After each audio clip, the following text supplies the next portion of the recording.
Nuostabiai skaniai keptų paprikų užtepėlė, o jeigu dar būtų keptos paprikos ant griliaus, būtų dar skaniau. Čia svarbu, aišku, neužmirštant gero kokybiško aliejaus.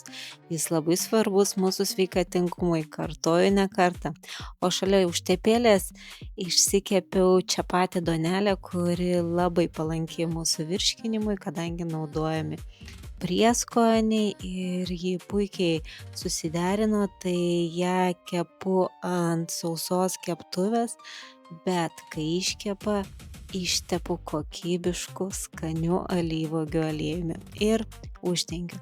Tuo metu iškepė mano paprikos, jas nuvalau, išspaudžiu česnaką, keptą taip pat labai skaniai, bazilikas jau mano sutrinu ir eilė prieskonių. Prieskonius aktyvinu ant nuostabaus alyvuogių aliejaus, sujungiu su užtepėle, švarūs graikiniai riešutai, plauti ir mirkyti. Ir alyvuogių aliejus dar keletas triukų ir skanaus. Ir aš tęsiu draugystę su alyvuogių namais ir jie dovanoja jums nuolaidos kodą, tad nepraleiskite progos.